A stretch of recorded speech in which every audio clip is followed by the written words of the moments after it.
GST and income tax की due date extensions को लेकर बहुत ही इंपॉर्टेंट एक अपडेट आया है।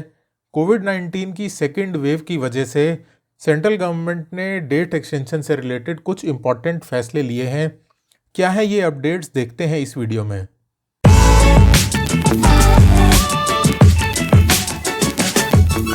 हेलो एवरीवन, मेरा नाम है सीए गुरप्रीत सिंह भल्ला और आप देख रहे हैं कंसल्ट गुरप्रीत।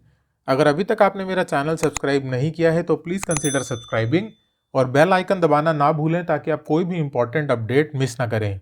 तो फाइनली ढेर सारी रिक्वेस्ट और ढेर सारी रिप्रेजेंटेशंस के बाद गवर्नमेंट को कुछ असर हुआ है और सेंट्रल गवर्नमेंट ने कुछ इंपॉर्टेंट फैसले लिए हैं ड्यू डेट एक्सटेंशंस के लेकर। क्या है वो फैसले, आइए देखते हैं। तो सबसे पहले तो सेंट्रल गवर्नमेंट ने ये बोला है कि वो एग्जामिन कर रहे हैं प्रपोजल्स को, रिलीफ देना चाहते हैं बिजनेसेस को through extension of compliance timeline GST and income tax की। तो डेट्स को वो एक्सटेंड करने का विचार कर रहे हैं, प्रपोजल्स को एग्जामिन कर रहे हैं। कितना एक्सटेंशन होना चाहिए, एटलीस्ट खुशखबरी ये है कि गवर्नमेंट ने फाइनली इस पर एक्शन लिया है और वो इस पर विचार कर रहे हैं। तो with India facing the biggest covid crisis so far, the government has received multiple industry representations including from MSME enterprises wanting a breather of up to 3 months। तो MSME enterprises और बहुत सी इंडस्ट्रीज ने रिप्रेजेंटेशंस भेजे हैं government को date extension के लिए। 3 महीने का एक्सटेंशन रिक्वेस्ट किया है ज़्यादातर लोगों ने, क्योंकि उनका मानना है कि ये सिचुएशन जो इस समय चल रही है ये नॉर्मलाइज होने में 3 महीने तो कम से कम लगेंगे। तो we have received many representations, These are genuine concerns and will be addressed appropriately। तो गवर्नमेंट का ये कहना है कि हमें बहुत से रिप्रेजेंटेशंस मिले हैं और ये जितने भी रिप्रेजेंटेशंस हैं, जो ये प्रॉब्लम्स और कंसर्न्स आ रही हैं बिजनेसेस को, वो बहुत ही जेन्युइन हैं और उनको उसी हिसाब से एड्रेस भी किया जाएगा। तो इस बात से तो ये लगता है कि हम एक पॉजिटिव उम्मीद कर सकते हैं, बिकॉज इस समय परिस्थिति ऐसी है कि बिजनेसमैन अपनी कंप्लायंसेस को देखें या अपनी जान बचाएं, स्थिति इस तरह की कुछ आ चुकी है। तो उसके बाद बात कर रहे हैं कि दिल्ली ने वीक लॉन्ग कर्फ्यू लगा दिया है और इसी तरह से बहुत सी स्टेट्स हैं, जैसे कि महाराष्ट्र है, मध्य प्रदेश है, कर्नाटका है, इनफैक्ट राजस्थान में भी कर्फ्यू लग चुका है।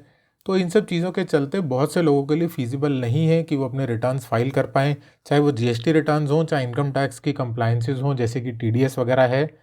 तो एक बार ये देख लेते हैं कि कौन कौन सी कंप्लायंसेस ऐसी हैं जो अप्रैल में ड्यू होती हैं। तो लगभग 15 ऐसी कंप्लायंसेस हैं इनकम टैक्स और जीएसटी की मिला के जो अप्रैल और मई में आपको करनी होती हैं।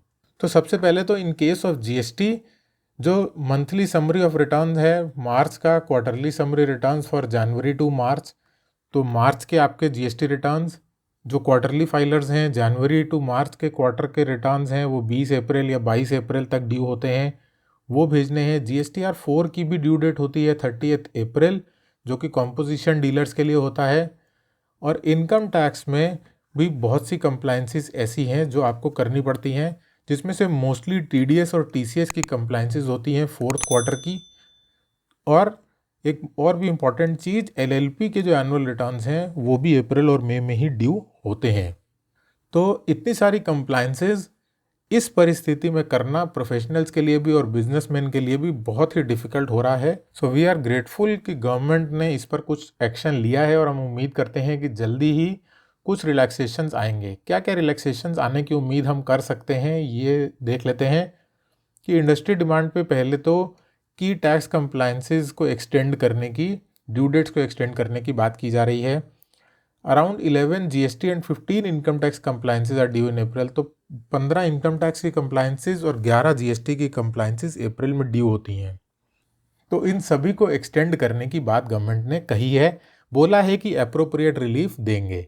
क्या रिलीफ मिलता है, लेट्स वेट एंड वॉच, लेकिन होप फॉर द बेस्ट कि रिलीफ जल्दी से जल्दी मिले, बिकॉज फिर से वही सब प्रॉब्लम्स आएंगी कि जिनका रिटर्न लेट हो चुका है, अगर मार्च के रिटर्न की ड्यू डेट बढ़ती है तो क्या उनकी लेट फीस जो ऑलरेडी पे कर चुके हैं, फिर से प्रॉब्लम वही खड़ी हो जाएगी कि जिन्होंने लेट फीस पे कर दी है उनको रिफंड मिलेगा या नहीं मिलेगा, क्योंकि अल्टीमेटली 20 और 22 तारीख तो निकल चुकी है।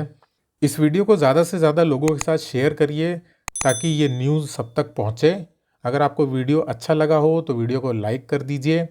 Thank you so much for watching the video.